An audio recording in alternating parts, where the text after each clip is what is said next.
বর্ধমানে তুলকালাম, গ্রেপ্তার উন্নয়ন সংস্থার চেয়ারপারসন সহ পঞ্চায়েত প্রধান ও অন্যান্যরা। 2017 সালের পুরনো মামলায় বিডিএ চেয়ারপারসন কাকুলি গুপ্তা সহ মোট 13 জন তৃণমূল নেতাকে দোষী সাব্যস্ত করে কাস্টাডিতে পাঠালো Bardhaman fast track court. Bardhaman court চত্বরে সোমবার এক নাটকীয় পরিস্থিতির সৃষ্টি হয়। পূর্ব বর্ধমানের বর্ধমান উন্নয়ন পর্ষদের চেয়ারম্যান ও তৃণমূল কংগ্রেসের বর্ধমান 1 নম্বর ব্লকের সভাপতি কাকুলি গুপ্ত, বর্ধমান 1 নম্বর যুবনেতা ও পঞ্চায়েত সমিতির কর্মাধ্যক্ষ মানস ভট্টাচার্য, রায়ান 1 নম্বর গ্রাম পঞ্চায়েত প্রধান কার্তিক বাগ সহ মোট 13 জনকে হেফাজতের নির্দেশ। মঙ্গলবার হবে শুনানি। জানা গেছে 2017 সালের 5ই সেপ্টেম্বর বর্ধমান 2 নম্বর ব্লকের বাসিন্দা সন্ধ্যা পাল অভিযোগ করেন যে তার স্বামী দেবু পাল পাড়াতে বসে থাকার সময় একদল মানুষ হামলা চালায়। এই হামলায় দেবু পালের চোখ গুরুতরভাবে জখম হয় বলে অভিযোগ। ঘটনায় 15 জনের নামে অভিযোগ দায়ের হয় এবং 2017 সালের 6 সেপ্টেম্বর কোর্টে কেস ওঠে। এরপর অভিযুক্তরা জামিনে মুক্তি পান ও ট্রায়াল চলতে থাকে। 23 ও 24 মার্চের শুনানির পর বর্ধমান আদালতের বিচারক 13 জনকে সোমবার পুলিশি হেফাজতে পাঠানোর নির্দেশ দেন এবং 2 জনকে বেকসুর খালাস করা হয়। মঙ্গলবার আবার আদালতে শুনানি হবে। আসামি পক্ষের আইনজীবী কমল দত্ত জানান, দেবু পাল এবং সন্ধ্যা পাল তাদের সাক্ষ্যে বলেছেন যে ঘটনার সময় অন্ধকার ছিল এবং অনেক লোকজন ছিল, তাই কে মামলা চালিয়েছিল তা তারা শনাক্ত করতে পারেননি। আইনজীবীর মতে এটি একটি নো এভিডেন্স কেস। গ্রেপ্তার হওয়া গ্রাম পঞ্চায়েত প্রধান কার্তিক বাগ দাবি করেছেন যে এটি সম্পূর্ণ রাজনৈতিক মামলা এবং তারা নির্দোষ। যদিও বর্ধমান উন্নয়ন সংস্থার চেয়ারপারসন কাকুলি গুপ্ত এ বিষয়ে কোনো মন্তব্য করতে চাননি। বর্ধমান কোর্ট চত্বরে এই গ্রেপ্তারের ঘটনায় ব্যাপক চাঞ্চল্যের সৃষ্টি হয়েছে। ব্যুরো রিপোর্ট, আমাদের টিভি। রায় আজকে হয়নি। এই কেসটা আজকে কাস্টডিতে নেওয়া হয়েছে। 15 জন আসামি ছিল, তার মধ্যে 13 জনকে কাস্টডিতে নিয়েছে, 2 জনকে ছেড়ে দিয়েছে কোর্ট। এরা কারা, যারা আসামি কোন পক্ষ, আসামি কোন পক্ষ মানে কোন সমস্যার জন্য এই কেসটা, কোন সমস্যায়? এটা তো মারপিটের কেস ছিল। কত সালে? তারিখটা বোধহয় 17 সালের মামলা। মানে কি ছিল বলে, মানে গোষ্ঠীদ্বন্দ্ব ছিল? সেটা আমি বলতে পারবো, গোষ্ঠীদ্বন্দ্ব কি আমি বলতে পারবো। কালকে সাজা শোনাবে কোর্ট, কোর্ট সেরকমই বলেছেন, কালকে সাজা শোনাবো। আজ কাস্টডিতে নিয়েছে, কালকে সাজা শোনাবে। আপনি তো সরকারি পক্ষে। হ্যাঁ, আমি সরকার পক্ষে আছি, আমি সরকারের পিপি, আমি এই কেসের পিপি। আমি মানে এখানে তো দেখলাম একজন বিডিএ চেয়ারম্যানও রয়েছে। থাকবে, ঠিক আছে, তাদের আইনে সেটা ঠিক নেই। সে যদি ওনার নাম থাকে উনি থাকতেই পারেন, সেটা তো কিছু করার নেই। বলুন। আমার নাম হরিদাস মুখোপাধ্যায়, আমি সরকারি আইনজীবী। আর যিনি অভিযোগ করেছিলেন, মানে ওনার যদি অভিযোগটা করেছিল বোধহয় সন্ধ্যারানী পাল। কালকে প্রোনাউন্স হোক, জাজমেন্ট, আমি সব ডিটেলস কাল বলবো। হ্যাঁ, এখনও জাজমেন্ট তো পেন্ডিং হয়ে আছে না, এখনও তো শুধু ওনাদেরকে কাস্টডিতে নিয়েছে। জাজমেন্ট কি হচ্ছে না হচ্ছে সেটা তো এই কোর্টের উপরে ডিপেন্ড করবে। কোর্ট বলুক, তারপর আমি ডিটেলস আপনাদেরকে বলে দেবো। ঠিক আছে। অ্যাকচুয়ালি দেখুন, আজকে ঘোষণা বলতে আজকে সাব্যস্ত করেছেন। ঘটনাটা ছিল ইংরেজি 5/9/17 তারিখে একজন সন্ধ্যা পাল বলে একজন একটা কমপ্লেন করে যে ওনার স্বামী দেবু পাল ওই সময় ওই পাড়ার ওখানে বসেছিল। সেই সময় বেশ কিছু লোকজন এসে ওনার স্বামীকে প্রচণ্ডভাবে মারধর করে এবং ওনার স্বামীর চোখে গুরুতর জখম হয় এবং এই হিসেবে 15 জনের নাম করেছিল এবং বলেছিল আরও অনেকজন আছে যাদের আমরা চিনিও না, জানিও না। এই কমপ্লেনটা লজ হয়েছিল পরের দিন 6/9/17 এবং তার বেসিসে কেস স্টার্ট হয় এবং পরবর্তীকালে প্রত্যেকে জামিন পায়। জামিন পাওয়ার পরে ট্রায়াল চলছিল। সবথেকে আশ্চর্যের বিষয় যে এখানে এই সন্ধ্যা পালি বলুন, এই দেবু পালি বলুন, তারা এসে তার সাক্ষীতে বলেছে যে দেখুন ওইটা রাত ছিল, অন্ধকার ছিল, ওই সময় অনেক লোকজন ছিল, মানে কারা আমাকে মেরেছে আমি ঠিক দেখিনি বা বলতে পারবো না। মানে যতজন সাক্ষী দিয়েছে তারা কেউই বলতে পারেনি যে ওই দিন এই ঘটনার সময় কারা ছিল এবং কারা ওই দেবুপালকে মারধর করেছিল।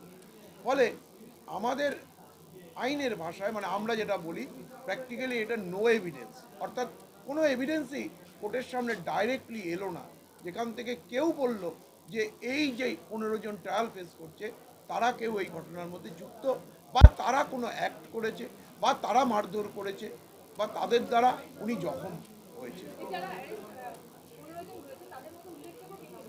উল্লেখযোগ্য বলতে দেখুন, আমাদের সবথেকে বড় হচ্ছে আমাদের যিনি বিডিএর চেয়ারম্যান আছেন, হ্যাঁ, কাকলিতা গুপ্ত, উনি আছেন, প্লাস আরও কিছু পার্টি মেম্বার আছেন, তারা ওই তো বললাম আরও কিছু পার্টিরই রয়েছে।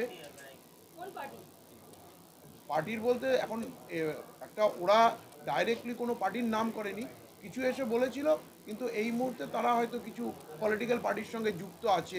এখন সেটা এই মুহূর্তে তাদেরকে তো স্পেসিফিক্যালি বলা হয়নি, ফলে আমরা ওইভাবে বলতে পারছি না, কিন্তু বিষয়টা একটা পলিটিক্যাল ব্যাপার ছিল।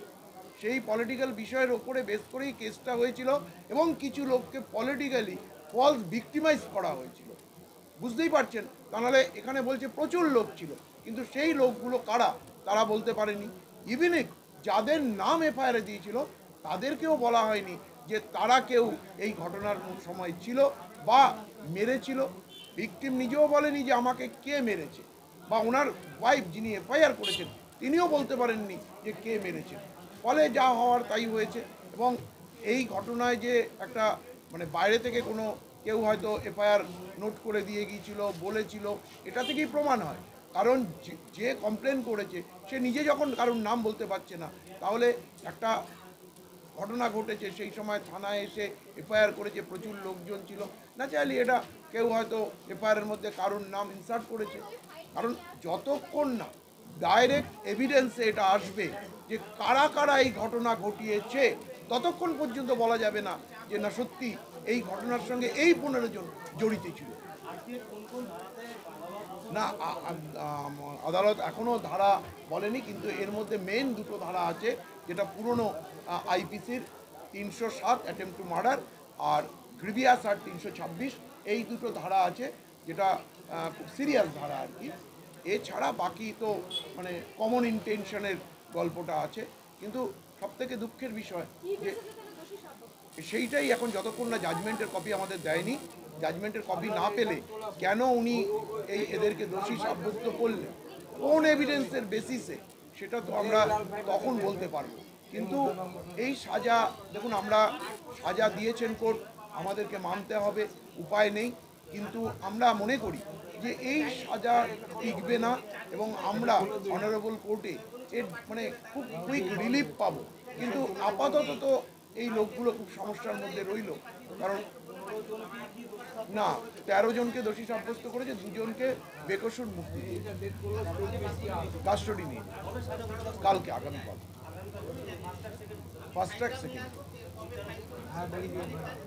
বিচারকের নাম হচ্ছে আমাদের অরবিন্দ মিশ্রা।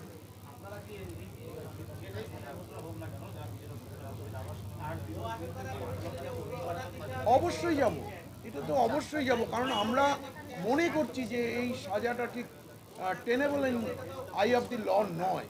এবার আমরা মনে করছি তা, এবার আমরা আপার কোর্টে গিয়ে এর বিচার চাইব, অবশ্যই বিচার চাইব।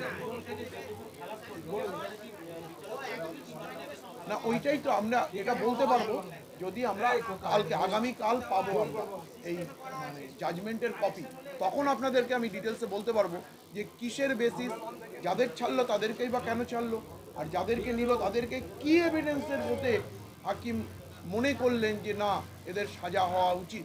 মানে আমরা বুঝতে পারছি না, কিন্তু দেখা যাক, কিছু তো উনি বুঝেছেন যার ফলে উনি সাজা দিয়েছেন।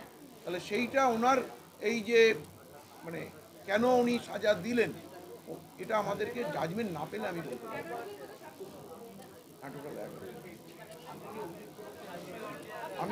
আমি ছিলাম, পার্টি ছিলাম, আমি কমল দত্ত, আমি বর্ধমান করেই প্র্যাকটিস করি। না, আমি দুজনের পক্ষে ছিলাম এবং সেই দুজনকে কাস্টডি নেওয়া হবে। আমার যারা ছিল তারা হচ্ছে সঞ্জীব প্রসাদ আর শেখ মুক্তার। দেখুন, আমি ওনাদের পোস্টগুলো আমি ঠিক বলতে পারবো না, হ্যাঁ, কিন্তু মানে পলিটিক্যাল পার্টি সঙ্গে এনারা যুক্ত আছেন এটা আমরা জানি। হ্যাঁ, পদাধিকারীরা রয়েছে, কিন্তু কে কোন পোস্টে, কে কোন পার্টির, আমি এই মুহূর্তে আপনাদের ডিটেলসটা বলতে পারবো।